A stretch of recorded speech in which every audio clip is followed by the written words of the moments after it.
Bonjour et bienvenue dans cette nouvelle vidéo dans laquelle nous allons parler des tâches post-installation du serveur Core.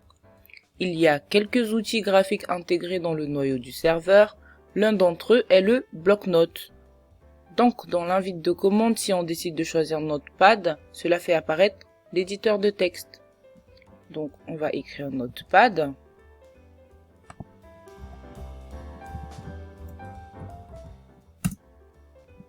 Voilà l'éditeur de texte. C'est ainsi que l'on peut créer des scripts et modifier ceux que l'on a copiés.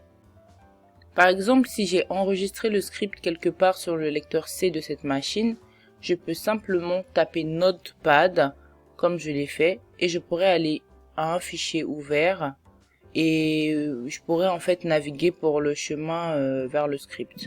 Donc, je ferai comme ça, je ferai ouvrir et je navigue si j'avais enregistré. On va donner un exemple. Par exemple, j'écris un truc tout bête, TTTT, bref, je l'enregistre.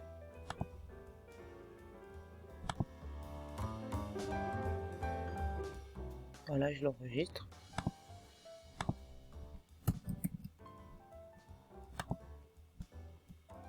Du coup, quand je ferme et que je retape Notepad, je vais chercher mon fichier,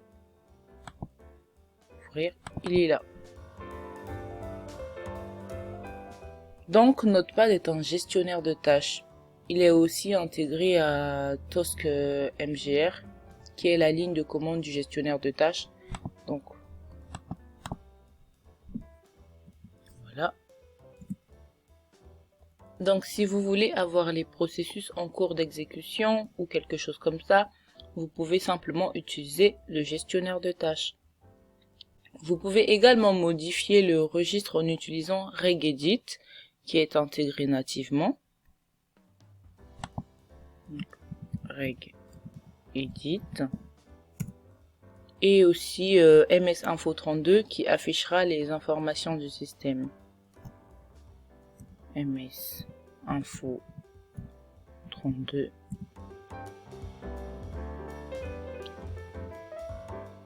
Ah, pardon. MS-Info.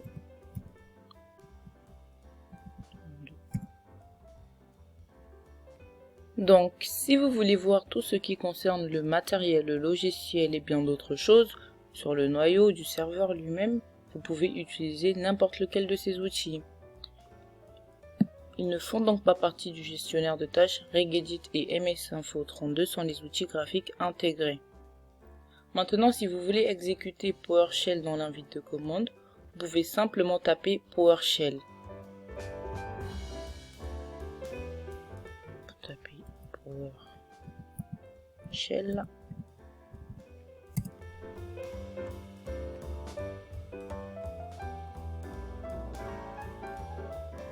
Et vous voyez bien que pas grand chose ne change. Ça va rester dans la même fenêtre noire. La seule chose que vous allez remarquer, c'est qu'il est écrit PowerShell sur la barre de titre et qu'il est marqué PS devant le C là. Du coup, on va essayer une commande PowerShell. On va essayer get service.